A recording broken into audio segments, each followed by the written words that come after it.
Good morning, we are Group 6 and I'm Coco. The topic that we have chosen is the Hong Kong citizens' negative attitudes towards Hong Kong police. This is our agenda. First, let me talk about some background information of the relationship of Hong Kong citizens and police. Their conflicts were all begun with the Anti-Extradition Law Amendment Bill movement.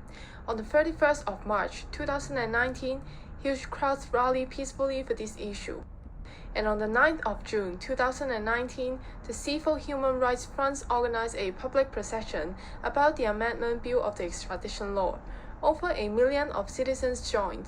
That was the first clash between protesters and police. And on the 12th of June 2019, it is the beginning of a phase of the Fugitive Offenders Bill protest. Peaceful public orders event became interspersed with bouts of violence. On that day, police officers used baton, pepper spray, and pepper liquid to hold back the protesters. Protesters also reacted by throwing hard objects to the policemen. Although the controversial extradition bill was suspended, it has been morphed into a broader movement among citizens and police. For the events that happened within these 2 years, both of them used excessive force against each other. For example, the police abuse and misuse of weapons, tear gas, and force. Citizens also held unlawful assembly. Conflicts between police and citizens are up till now. Citizens discourage people to join the police force, and even restaurants are classified according to political opinions. Now I'll pass the time to my groupmates to talk about the concepts and theories. So now I will talk about the impression and attitude. I will take 25th of July Yunnan attack as an example. This attack is during the Hong Kong protest time. The white shirt people trying to attack the black shirt people in MTR station. More than 45 people were injured in the incidents, including pregnancy. More than 2,400 phone calls to the police station, but they take 39 minutes to the MTR station, and the police station trying to close their gate. 2 policemen there in a very early time, but they walked away. Based on the multi-component model of attitude, there's 3 components to create an attitude. First one, cognitive, which means thought and belief behold. Second, affective, which means emotional reaction towards. And also behavioral, means the way you behave. Before the incidents, there's 3 ways that you have the cognitive of police. The first one is based on parents.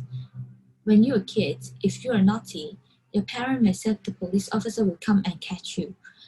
In your mind, you may think that police will punish something or someone not being good. In school, your textbook or teachers will try to introduce the role of police officer. For example, protecting public property, preventing crime, and also improving citizen quality of life. You may think that police is a good person. The last one, social media. You may see the police track down a criminal on the news. For the overall impression in our mind, you may think that police is a brilliant job. For the affective, you will happy to see more police in Hong Kong. For the behavioral, we will show respect to them. Based on these 3 components, we will have a positive attitude towards police. However, after the attack, 2 police walk away, ignore the attack, close the gate, arrive late, and not all the attacker being caught, and no one admit the fault.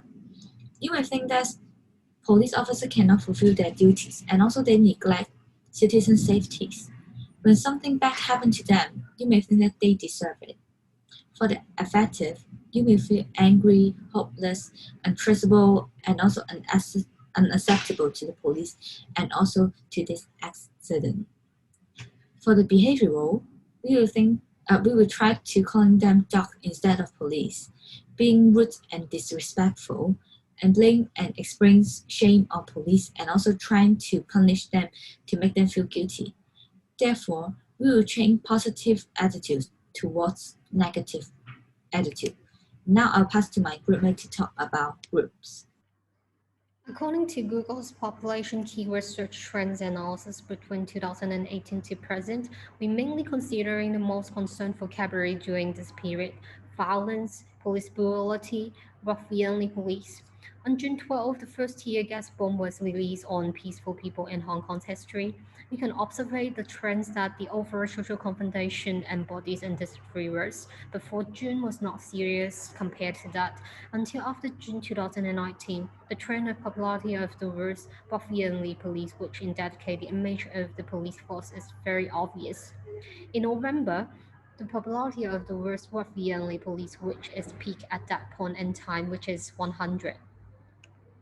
Another data also shows the citizens' negative attitude towards police. According to Hong Kong Public Opinion and Political Development Opinion Survey 2020 conducted by CUHK, citizens have a negative degree of trust in the police. The proportion of citizens who have extremely negative opinion on the police is still as high as 45.6%. First of all, I would like to explain how the both parties becoming differentiated by disagreement through 5 stages of group membership. The commencement of membership is the investigation stage before the anti-extradition bills movement. Generally, first they were sharing the same goal with government, police, which is maintaining justice in federal society in Hong Kong by compiling rule of law and reasonable police enforcement. When their commitment level is to meet both parties' entry criteria, then they consider to enter the group.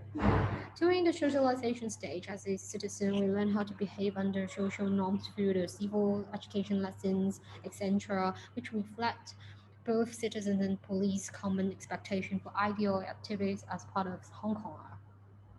During the maintenance stage, commitment of the group remain high. Generally, you still believe police and government, and at least both have basic respect to each other.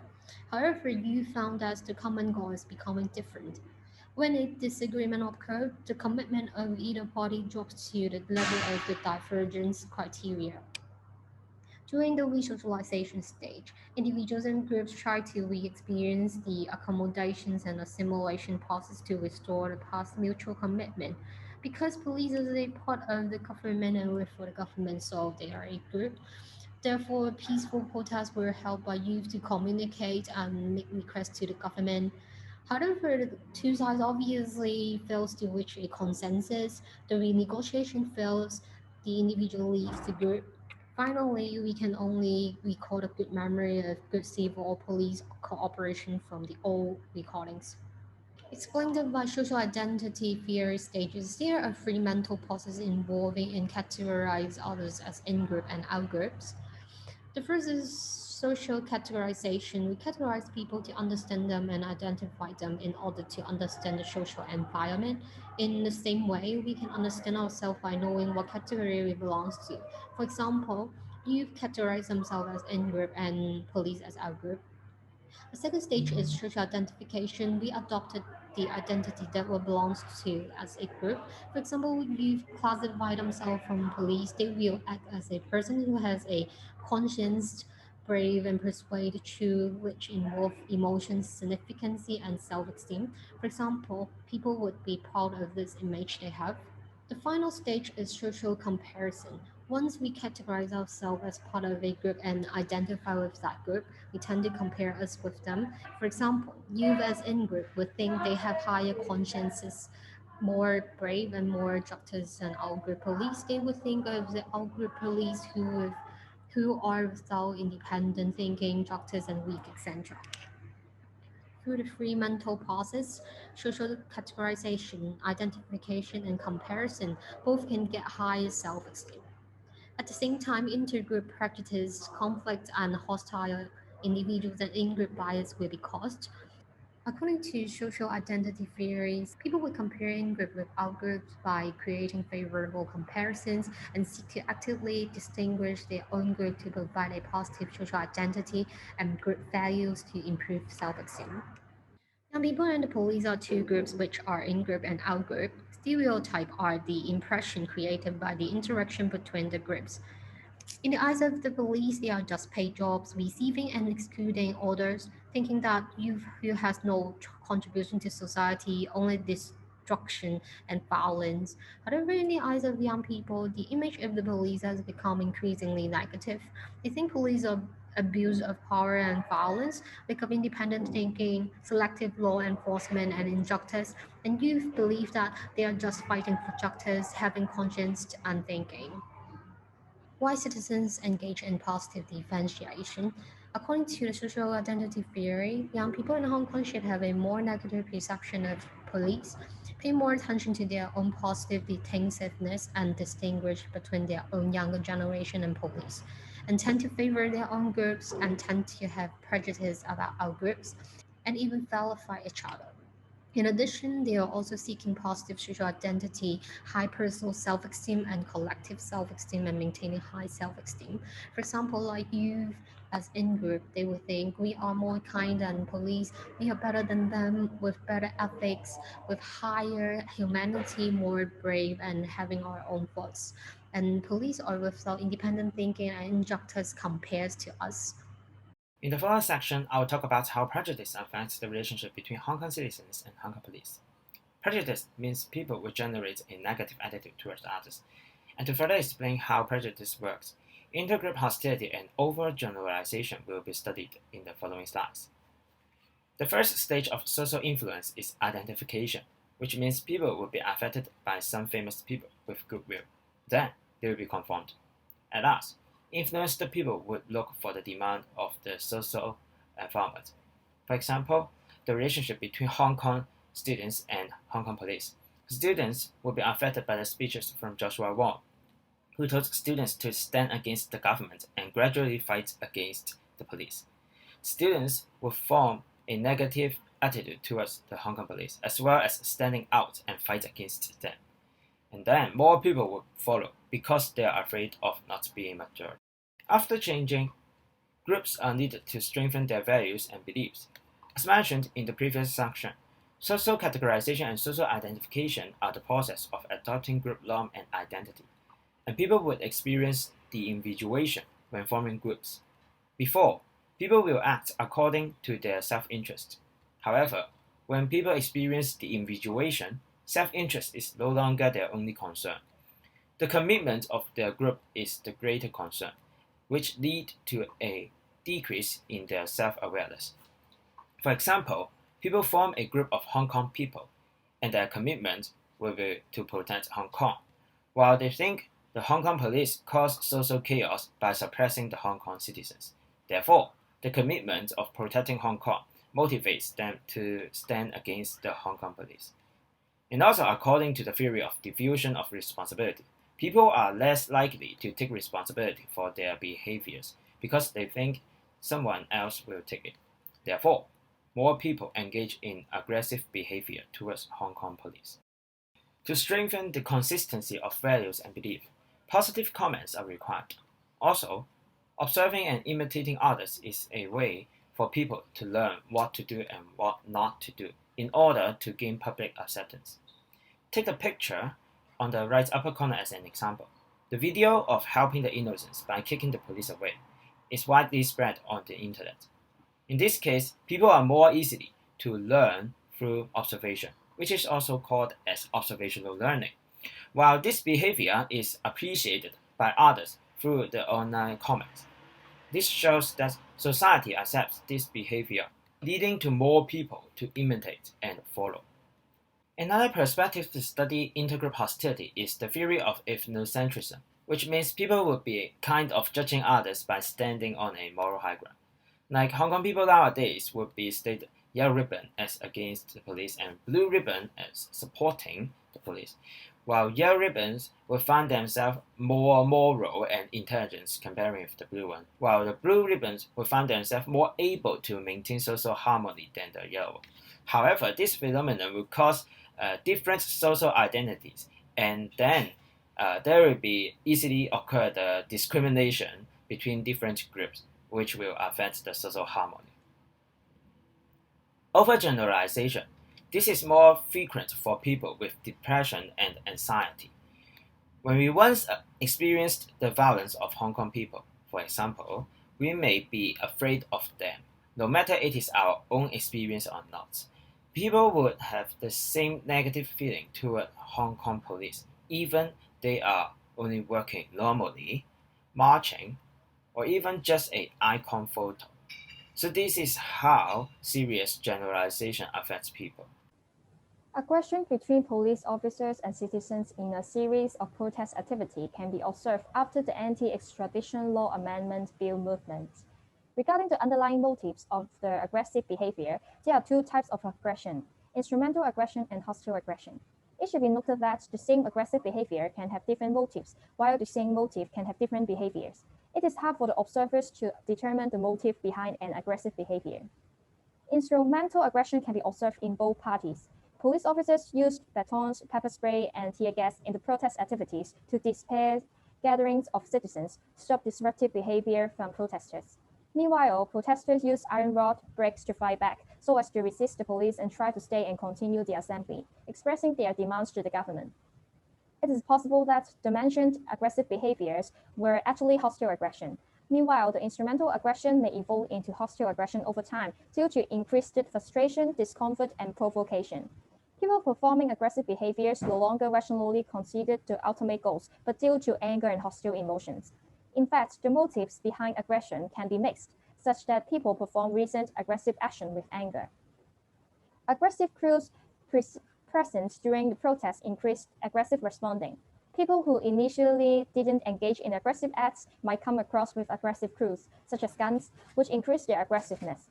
Social learning theory can also explain the gradually increased aggression during the half-year-long protest. People acquire aggressive response by direct experience or observational learning. People from both parties were highly exposed to the fighting scenes, which favored them to learn the aggressive acts. The general aggression model can give us a more clear picture of the aggression in the protest. Personal factors like trails, gender, and value interact with situational factors like aggressive crews to affect the personal internal state. The situational factors in the protest favor the development of aggression, as mentioned, and the personal factors explain why some people did not act aggressively, but some did.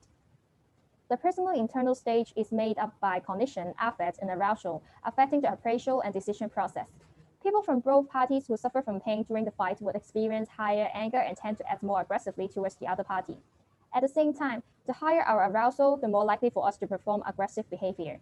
Continuous body movement and heat will increase our arousal. During the protest, fire which increased the temperature could lead to higher tendency of aggression. Finally, in the appraisal and decision process, immediate appraisal may directly result in impulsive action, which include hostile aggression. It can also proceed to the reappraisal if having sufficient resources. Reappraisal, which refers to the process of searching for alternative wills, will result in thought action, which includes instrumental aggression. Thank you, Jade, for talking about the aggression part. Now let me talk about the conclusion and reflection. To conclude, by applying different social psychological concepts, we have a better understanding of what leads to the situation between the police and citizens, and also what drives police or citizens to form attitudes or behave in a certain way. There are many factors that contribute to the social phenomenon. We also hope to see their relationship turn better in the future, or at least there won't be so many fights between them. But at the current stage, it is important to keep a positive attitude. For the reflection part, there are some suggestions that we think could be applied to improve the situation. The first one is the prejudice reduction techniques.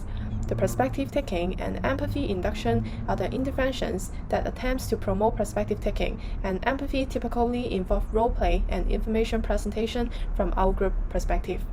It also means that they need peaceful communication to understand the intention of each other. Both of their actions are to show the love and care and protection for Hong Kong. The extended content hypothesis is also another way from prejudice reduction techniques. Just the knowledge that an in-group member has a close relationship with an out-group members can improve the out-group attitudes. If both sides know that some of the policemen also do not support the police side, it can improve their attitudes towards the citizens who do not support the police, which could indirectly has intergroup content, and they may have more knowledge about why they do not support. The same hypothesis could also be applied to the citizens' side. The three models of content could also be used to alleviate their relationship. The first one is the decategorization. It could be achieved by promoting opportunities for police or citizens to get to know each other through personal content, and by encouraging disclosure of intimate personal information during content. It could also take away their barriers and build up their relationship. The second one is recategorization. Prejudice could be reduced by transforming cognitive group representation from two groups, which is us and them, for one inclusive social entity, which is we. These are the references that we use. That is the end of our presentation. Thank you.